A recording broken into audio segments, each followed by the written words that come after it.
نحمده ونصلي على رسوله الكريم اما بعد فاعوذ بالله من الشيطان الرجيم بسم الله الرحمن الرحيم رب اشرح لي صدري ويسر لي امري واحلل عقدة من لساني يفقهوا قولي السلام علیکم ورحمۃ اللہ وبرکاتہ۔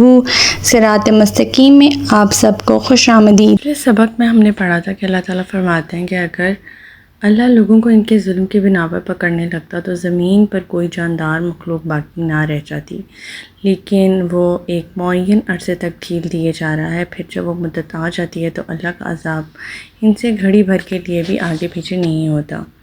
اللہ تعالیٰ فرماتے ہیں یہ لوگ اللہ کے لیے وہ تجویز کرتے ہیں جسے وہ خود ناپسند کرتے ہیں، اور ان کی زبانیں جھوٹ بکتی ہیں، ان کے لیے بھلا ہی بھلا ہے، ان کے لیے یقینی چیز تو دوزخ کی آگ ہے اور اس سب میں سب سے آگے دھکیلے جائیں گے۔ پھر اللہ تعالیٰ فرماتے ہیں اپنی قسم کھاتے ہوئے کہ ہم نے سب سے پہلی امتوں کی طرف بھی رسول بھیجے، تو یہی ہوتا رہا کہ شیطان انہیں ان کے کرتوت مزین کر کے دکھاتا ہوتا ہے، اور آج بھی شیطان ہی ان کفار مکہ کا سرپرست بنا ہوا ہے اور انہیں دردناک عذاب ہوگا۔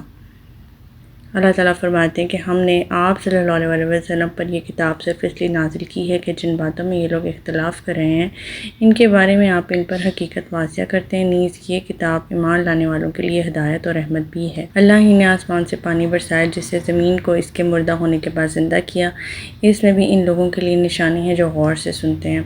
ہمارا آج کا سبق آیت نمبر 66 سے لے کر آیت نمبر 70 تک ہے، تو آج کا سبق شروع کرتے ہیں۔ بسم اللہ الرحمن الرحیم۔ وَإِنَّ لَكُمْ فِي الْأَنْعَامِ لَعِبْرَةً نُسْقِيكُم مِّمَّا فِي بُطُونِهِ مِن بَيْنِ فَرْثٍ وَدَمٍ لَبَنًا خَالِصًا سَائِغًا لِلشَّارِبِينَ۔ نیز تمہارے لیے چوپایوں میں بھی عبرت کا نشان موجود ہے، ان کے پیٹوں میں غذا کا فضلہ اور خون موجود ہوتا ہے، تو ان دونوں چیزوں کے درمیان سے ہم تمہیں خالص دودھ پلاتے ہیں جو پینے والوں کے لیے خوشگوار ہوتا ہے۔ اب یہاں دودھ کی پیدائش کے بارے میں اللہ تعالیٰ نے ذکر فرمایا ہے۔ فرض کا اطلاق صرف اس قسم کی لد یا گوبر پر ہوتا ہے جو پیٹ یا معدے میں موجود ہو، جبکہ جو مقعد کے راستے گوبر وغیرہ کی صورت میں نکل آئے تو وہ فرض نہیں ہوتا بلکہ اسے روز کہتے ہیں۔ تو یہ دو ڈفرینس تھا ان دونوں چیزوں میں۔ اللہ تعالیٰ فرماتے ہیں کہ دودھ کی پیدائش کیسے ہوتی ہے مادے کے پیٹ میں، یہاں پر یہ توجہ دلائی گئی ہے۔ اس میں ایک تو اللہ کی قدرت ہے کہ ایک ہی جنس کے نر ہوں یا مادہ دونوں ایک جیسی خوراک کھاتے ہیں، اس خوراک میں سے کام کی چیز جس سے انسان کی زندگی قائم رہتی ہے خون بنتا ہے، باقی فضلہ وغیرہ بن جاتا ہے، لیکن مادہ میں اسی ایک خوراک سے ایک تیسری چیز دودھ بھی بنتی ہے، اور وہ صرف مادے میں ہی بنتا ہے، نر میں نہیں بنتا۔ مزید حیرت کی بات یہ کہ خون اور گوبر جیسی دو حرام چیزیں اور گندی چیزوں سے تیسری چیز دودھ جو حاصل ہوتی ہے وہ حلال، نہایت سفید، خوش رنگ، خوش ذائقہ، پاکیزہ ہوتی ہے۔ پھر یہ محض ایک مشروب ہی نہیں بلکہ انسان کے جسم کو مکمل غذا فراہم بھی کرتا ہے۔ دودھ یہ صرف پیاس کو نہیں بجھاتا بلکہ بھوک کو بھی مٹا دیتا ہے، اور شیر دار جانور کے بچوں کی ابتدائی تربیت اسی دودھ پر ہوتی ہے۔ یہ کام جس طرح سے سر انجام ہوتا ہے اللہ تعالیٰ کی بے پناہ قدرتوں، حکمتوں اور مصلحتوں کی دلیل ہے۔ آیت نمبر 67۔ وَمِن ثَمَرَاتِ النَّخِيلِ وَالْأَعْنَابِ تَتَّخِذُونَ مِنْهُ سَكَرًا وَرِزْقًا حَسَنًا إِنَّ فِي ذَلِكَ لَآیَةً لِقَوْمٍ یَعْقِلُونَ۔ نیز کھجور اور انگور کے پھلوں سے بھی ہم تمہیں ایک مشروب پلاتے ہیں جسے تم نشہ آور بھی بنا لیتے ہو اور عمدہ رزق بھی، اہل دانش کے لیے اس میں بھی ایک نشانی ہے۔ اب یہاں پر ذکر ہو رہا ہے، کس چیز کا ذکر ہو رہا ہے؟ شراب کا۔ اب 4 قسم کے مشروبات جو ہیں اللہ تعالیٰ کی بہت بڑی نعمتیں ہیں، اور یہ مشروب انسان کو اس دنیا میں عطا فرمائے ہیں اللہ تعالیٰ نے، اور اہل جنت میں بھی اللہ تعالیٰ بافرات عطا فرمائے گا۔ ایک پانی، دوسرا دودھ، تیسرا شراب، چوتھا شہد۔ پہلے ہم نے پانی کی مثال پڑھی، پھر پچھلی آیت میں ہم نے دودھ کی، اب یہاں پہ شراب کا ذکر ہو رہا ہے۔ اس آیت میں کھجور اور انگور کا ذکر اس لیے ہوا ہے کہ یہی پھل عرب میں زیادہ تر پائے جاتے تھے، اور کبھی کسی قسم کے پھلوں اور غلوں میں شراب کشید بھی کی جاتی ہے، اور جن چیزوں سے یہ شراب تیار کی جاتی ہے خواہ وہ پھل ہوں یا غلے ہوں، سب پاکیزہ قسم کا رزق ہے، اور عمدہ رزق سے مراد پھلوں کا رس یا جوس یا شکر یا شیرہ وغیرہ ہے۔ یہ اس وقت آیت نازل ہوئی تھی جب شراب جو ہے وہ مدنی دور میں حرام نہیں کی گئی تھی۔ یہ سورہ مکی ہے، ہم لوگوں نے اس کی انٹروڈکشن میں پڑھا تھا، اور شراب مدنی صورت میں جا کے حرام ہوئی تھی۔ مکی دور میں اگرچہ شراب حرام نہیں ہوئی تھی تاہم اسے عمدہ رزق سے خارج کر دیا گیا، اور آہستہ آہستہ آہستہ آہستہ اللہ تعالیٰ نے اسے حرام قرار دے دیا۔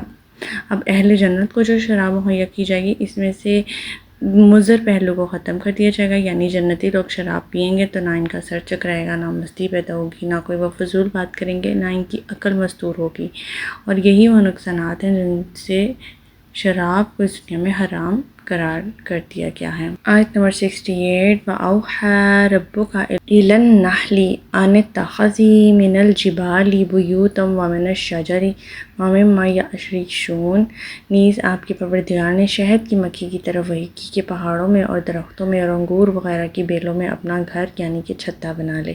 اب یہاں پہ چوتھی قسم کا مشروب جس کا ذکر ہونے جا رہا ہے وہ ہے شہد۔ اب نحل شہد کی مکھی کو کہتے ہیں، ہم نے انٹروڈکشن میں پڑھا تھا، جو عام مکھی یعنی ذباب سے بڑی ہوتی ہے، شہد کی مکھی بڑی ہوتی ہے، اور اس سورہ کا نام نحل اسی نسبت سے، صرف اسی صورت میں نحل کا ذکر آیا، اور اس مکھی کی وجہ سے، اس مکھی کی طرف وحی کرنے سے مراد فطری اشارہ یا تعلیم ہے جو اللہ تعالیٰ نے ہر جاندار کی جبلت میں رکھ دیا۔ شہد کی مکھی کے لیے ہے کہ وہ اپنا ایسا چھتا بناتی ہے جسے دیکھ کر انسان حیران ہو جائے، جیسی اس کی ڈیزائننگ ہوتی ہے، اور جس طرح سے وہ طرح طرح سے پھلوں کا رس چوس کے شہد بناتی ہیں، تو یہ اللہ تعالیٰ کی قدرت کی بہت بڑی نشانیاں ہیں۔ آیت نمبر 69 ثم کُلِی مِن کُلِّ الثَّمَرَاتِ فَاسْلُکِی سُبُلَ رَبِّکَ ذُلُولًا یخرج من بطونها شراب مختلف الوانه فیہ شفاء للناس ان فی ذلک لآیۃ لقوم یتفکرون۔ پھر ہر قسم کے پھل سے اس کا رس چوس اور اپنے پروردگار کی ہموار کردہ راہوں پر چلتی رہ۔ ان مکھیوں کے پیٹ سے مختلف رنگوں کا مشروب یعنی کہ شہد نکلتا ہے جس میں لوگوں کے لیے شفا ہے، یقیناً اس میں بھی ایک نشانی ہے ان لوگوں کے لیے جو غور و فکر کرتے ہیں۔ اب اللہ تعالیٰ فرما رہے ہیں کہ پھر اپنی بات کو کنٹینیو کرتے ہوئے کہ شہد کی مکھی کو جب وحی کی کہ طرح طرح کی پہاڑوں میں جو پھول ہوتے ہیں ڈالیوں میں جا جا کے ان کا رس چوسے اور اس کے بعد شہد بنائے، یہ پورا سسٹم جو ہے وہ ایک نظم و ضبط سے چل رہا ہے۔ ایک مکھین ساری مکھیوں کی سردار یا ملکہ ہوتی ہے، باقی سب مکھیاں اس کی تابع ہوتی ہیں، مکھیاں اسی کے حکم سے رزق تلاش کرتی ہیں، اور اگر وہ ان کے ہمراہ چلے تو سب اس کی پوری حفاظت کرتی ہیں اپنی ملکہ کی، اور ان میں ایک ایسا نظم و ضبط پایا جاتا ہے جسے دیکھ کر انسان حیران رہ جاتا ہے کہ اتنے چھوٹے سے چندان میں اتنی عقل اور سمجھ کہاں سے آ گئی۔ اب مکھیاں جو ہیں وہ جگہ جگہ اڑتی ہیں، چلتی ہیں، جگہوں پہ جاتی ہیں، پھولوں اور میٹھی چیزوں پہ بیٹھ کے ان کا رس چوستی ہیں، پھر رس جو ہے وہ اپنے چھتوں میں لا کے ذخیرہ کرتی ہیں، اتنی سمجھدار ہوتی ہیں کہ اپنا گھر نہیں بھولتی، راستے میں خواہ ایسے کئی چھتے موجود ہوں اپنے ہی چھتے میں جائیں گی۔